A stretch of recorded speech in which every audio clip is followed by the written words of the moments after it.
Reposez, drapeau.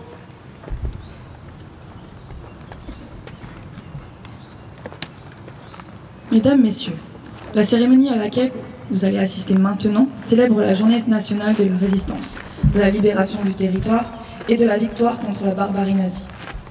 La date de cette célébration a été choisie en référence à la première réunion du Conseil national de la résistance, présidée par Jean Moulin. À cette occasion, furent réunis les représentants des principaux mouvements de résistance français, les partis politiques et syndicats existants avant la guerre. Ensemble, ils ont œuvré à coordonner l'action de la résistance et, dans la perspective de la libération du territoire national, à préparer la refondation de la République. Aujourd'hui, les témoins de cette époque sont de moins en moins nombreux. Il est important de rappeler aux jeunes générations l'engagement des hommes et des femmes qui se sont levés contre l'occupant nazi et le régime collaborationniste de Vichy. Cette journée nationale de la résistance fournit l'occasion d'une réflexion sur les valeurs de la résistance et celles portées par le programme du Conseil national de la résistance. Ces valeurs telles que le courage, la défense de la République, le souci constant de la justice, de la solidarité, de la tolérance et du respect d'autrui nous rassemblent autour de cette commémoration. Placée sous la présidence de M. Michael Galli, préfet du Morbihan, cette cérémonie comportera successivement un hommage aux morts comprenant la lecture de l'appel à la responsabilité lancé par André Colin, la lecture du message ministériel, une interprétation du chant des partisans, un dépôt de géable, la sonnerie aux morts, suivi de la minute de silence. Puis vous serez invités à chanter la Marseillaise avec les élèves. À la fin de la cérémonie, le préfet et les autorités iront saluer les porte-drapeaux des associations et les personnalités présentes.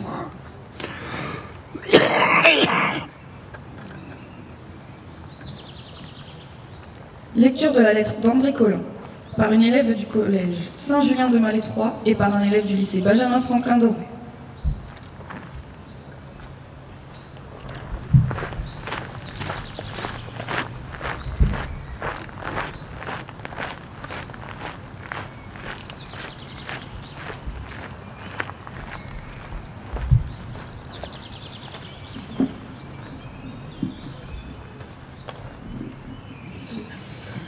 Bâtir la France avec le peuple. Savoie, Vercors, Bretagne, Paris, autant de lieux où la France à nouveau a fait jaillir la liberté. Strasbourg, la Lorraine, l'Alsace, c'est le dernier anneau de la chaîne qui tombe. Le sol de la patrie est libéré. Le drapeau français flotte maintenant à nouveau, librement et fièrement sur notre terre délivrée. La première tâche est accomplie. Chasser l'ennemi, libérer le corps de la patrie, tel était le but premier de tous ceux qui, venus de tous les horizons, participèrent depuis juin 1940 au combat contre l'envahisseur. Mais leur volonté à tous était encore de sauver l'esprit de la France. Elle était en se refusant d'accepter l'infidélité à la parole donnée, en se refusant d'accepter le primat de la force sur le droit, de sauvegarder avec la liberté de la France les plus hautes valeurs spirituelles et morales qui sont inscrites dans la tradition française et qui font sa grandeur. Le combat pour la libération était le combat de tous ceux qui voulaient un sol libre pour que la France puisse à nouveau, redevenue fidèle à elle-même, débarrassée de ceux qui se firent les instruments de la volonté ennemie d'asservissement et d'oppression des consciences, être à nouveau et pleinement une terre de justice et de liberté. C'est pourquoi, il faut le dire et hautement, la tâche n'est pas achevée. La libération du sol est obtenue. L'effort doit se prolonger pour obtenir la libération politique, économique et sociale.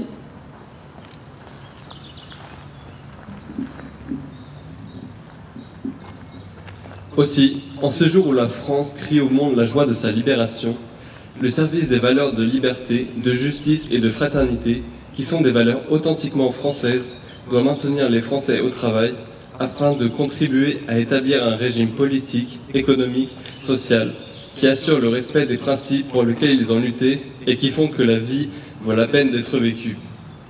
Il s'agit donc essentiellement de créer toutes les conditions concrètes, politiques et économiques qui permettent l'exercice vrai de toutes les libertés sur notre terre libérée, dans la République retrouvée. La fière devise « Liberté, égalité, fraternité » peut à nouveau attirer notre attention et nos regards. À nous de faire qu'elle ne soit pas simplement inscrite en lettres d'or sur nos monuments publics, mais qu'elle corresponde à une réalité inscrite dans tous les actes de la vie sociale. Pour cela, on le comprend aisément, une révolution est à faire. Elle ne peut pas ne pas se faire, ou bien la France ne sera plus elle-même la patrie traditionnelle de la liberté. Elle doit se faire dans l'ordre, elle doit se faire dans la loi, pour ne pas laisser tomber la France dans les excès de l'arbitraire et de l'injustice, contre lesquels, pendant 4 ans, le peuple de France s'est dressé tout entier.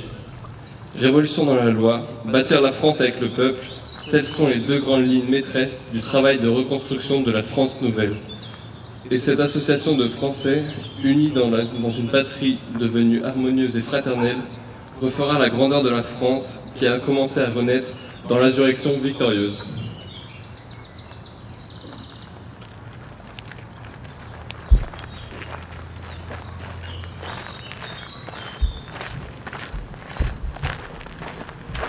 Lecture du message de Madame Patricia Miralles, ministre déléguée aux anciens combattants et à la mémoire, auprès du ministre des Armées, par Monsieur Michael Galli, préfet du Morbihan. Portez drapeau.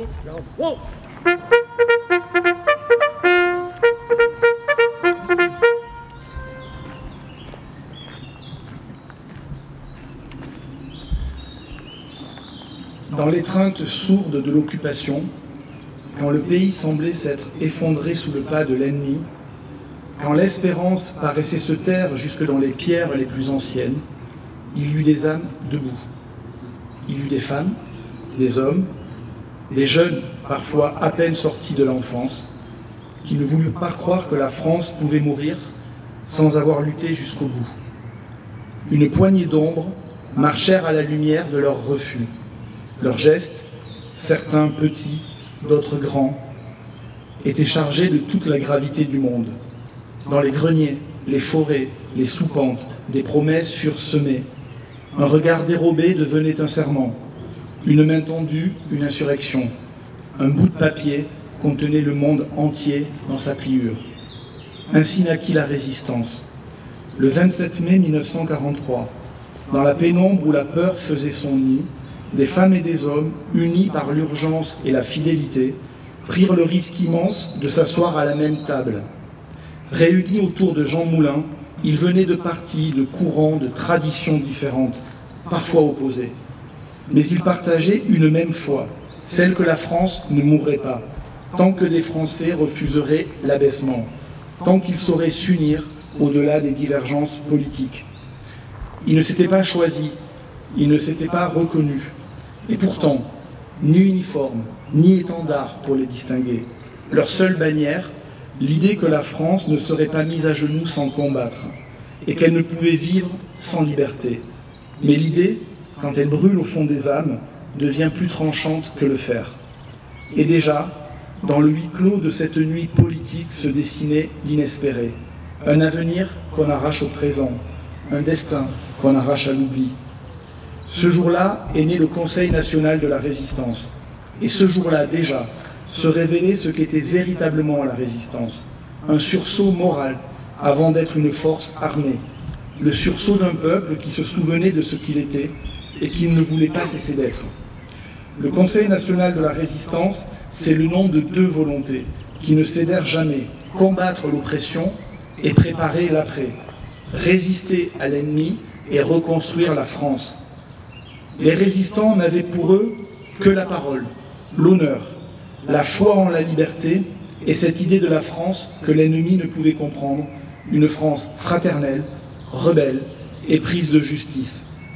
En cette année 2025, où nous commémorons les 80 ans des débarquements, de la libération et de la victoire, nous pensons à celles et ceux qui, dans l'ombre, tracèrent les premiers sillons du relèvement, des studios de la BBC à la rue du Four. Ils préparèrent l'aube, quand tout semblait voué au crépuscule. Ils semèrent les cailloux blancs du retour, quand tout chemin paraissait perdu. Et s'ils n'avaient pas la certitude de vivre, Ils portaient en eux la promesse que la France, elle, vivrait encore après eux. Ils préparèrent le terrain, transmirent les renseignements, organisèrent les sabotages, permirent les soulèvements. Ils furent le socle invisible et invincible de la libération. Sans eux, les Alliés auraient trouvé une terre moins préparée, un peuple moins debout, un pays plus seul. Sans eux, la victoire aurait été plus incertaine, plus lointaine, peut-être même vide de sens. Car il ne s'agit pas seulement d'être libéré, encore faut-il être digne d'être libre. La résistance fut le visage de cette dignité. Une dignité arrachée à la honte de la compromission, une dignité de combat, une dignité française. Le visage de la France lorsqu'elle reste fidèle à la République. Sans la résistance, la France aurait peut-être été libérée, mais elle n'aurait pas été relevée. Sans la résistance, la République aurait survécu, mais elle n'aurait pas été rétablie avec cette force intérieure, cette légitimité du sang versé pour elle.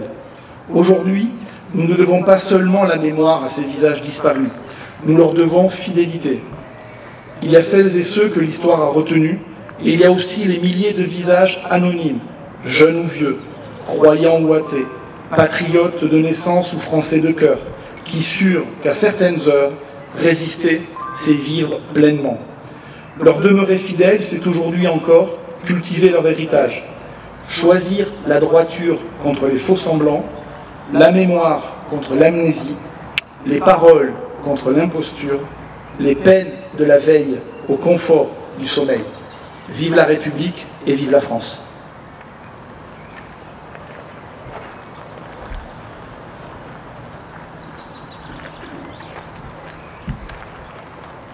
Chant des partisans interprété par Adèle Garçonnet.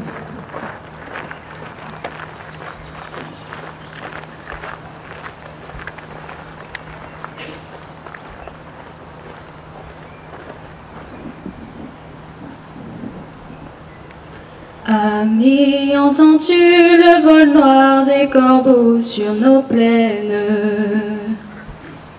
Ami, entends-tu ces cris sourds du pays qu'on enchaîne? Ohé, partisans, ouvriers, paysans, c'est l'alarme. Ce soir, l'ennemi connaîtra le prix du sang et des larmes. Montez de la mine, descendez des collines, camarades.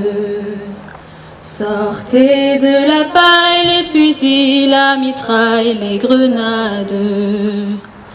Oh oui, les tueurs à la balle et au couteau, tuez vite. Oh oui, saboteur, attention à ton fardeau, dynamite. Ami, entends-tu le vol noir des corbeaux sur nos plaines? Ami, entends-tu les cris sourds du pays qu'on enchaîne? Il y a des pays où les gens au creux des lits font des rêves. Ici, nous vois-tu, nous on marche et nous on tue, nous on crève. Ici, chacun sait ce qu'il veut, ce qu'il fait quand il passe. Ami, si tu tombes, un ami sort de l'ombre à ta place. Demain, du sang noir séchera au grand soleil sur les routes. Chantez, compagnons, dans la nuit, la liberté nous écoute. Ami, entends-tu le vol noir des corbeaux sur nos plaines? Ami, entends-tu les cris sourds du pays qu'on enchaîne? Oh, oh, oh, oh, oh,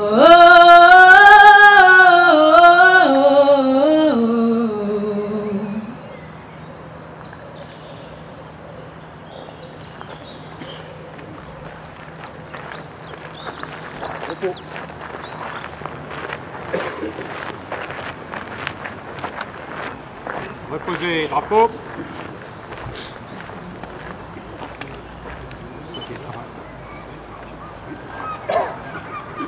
Les autorités accompagnées de lauréats du concours de la résistance et de la déportation vont maintenant effectuer un dépôt de GR.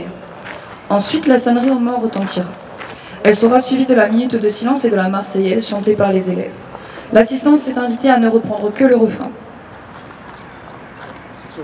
Bon.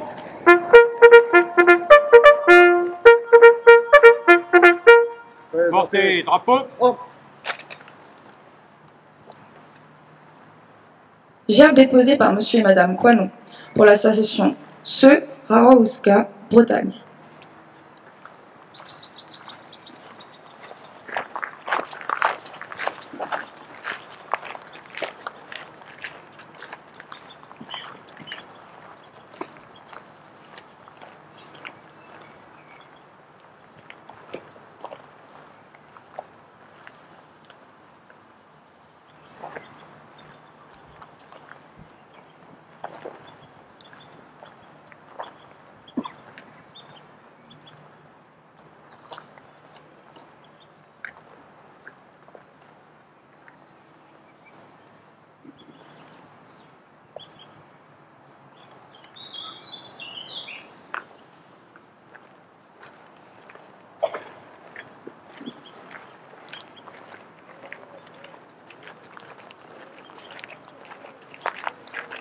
Gerbe déposée par Monsieur Claude Lapasse, du comité de liaison du CNRD du Morbihan.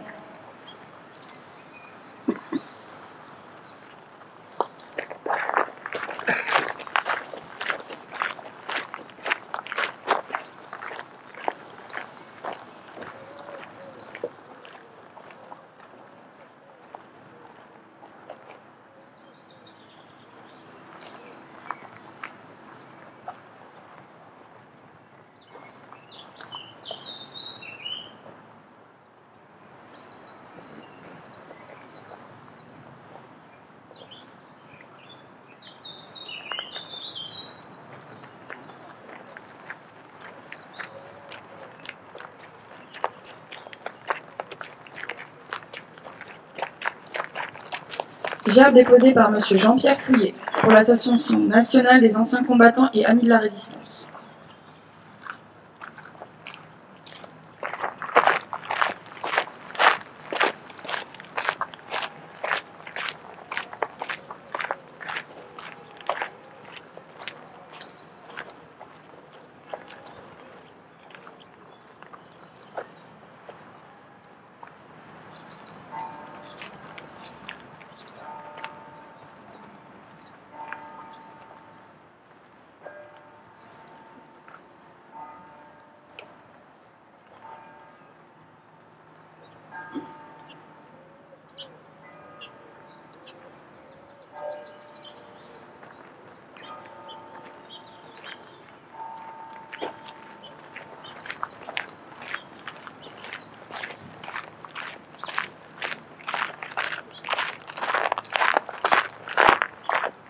Gerbe déposée par Madame Jean, représentant le maire de Vannes.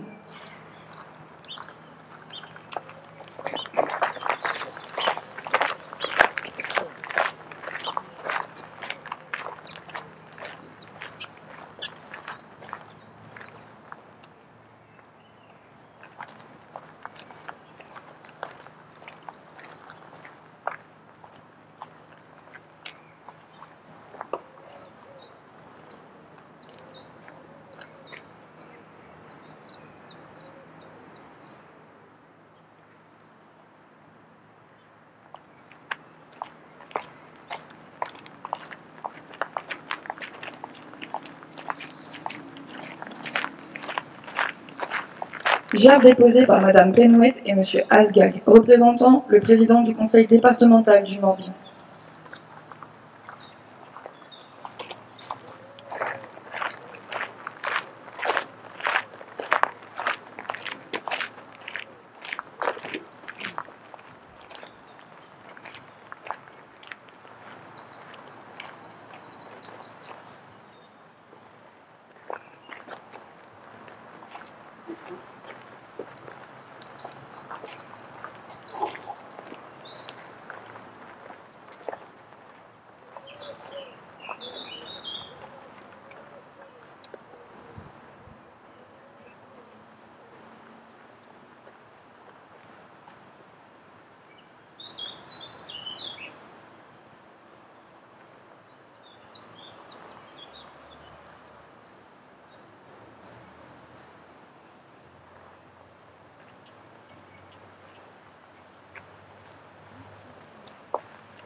Gère déposé par M. Uzenat, sénateur du Morbihan.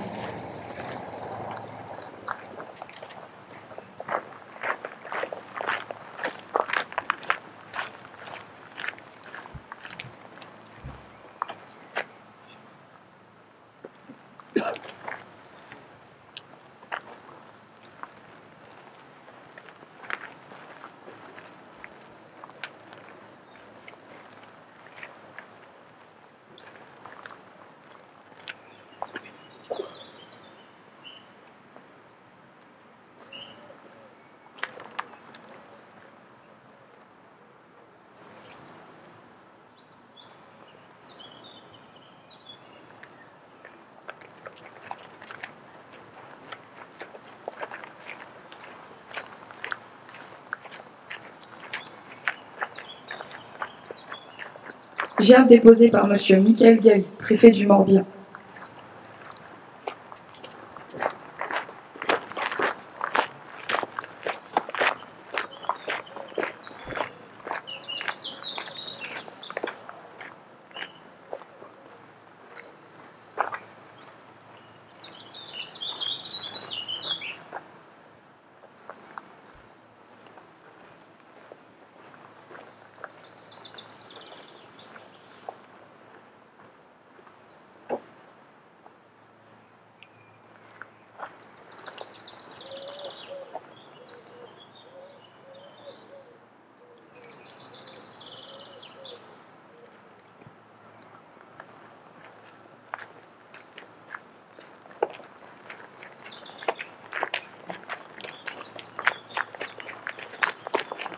Comment?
Allons enfants de la patrie, le jour de gloire est arrivé.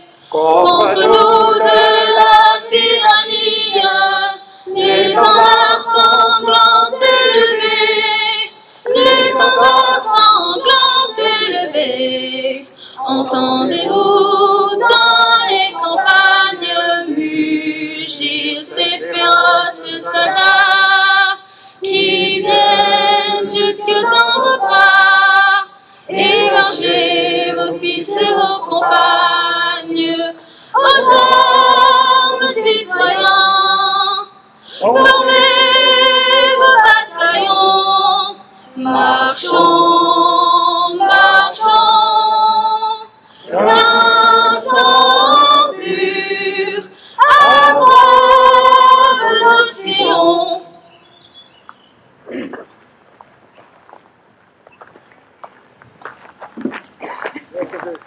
Hop.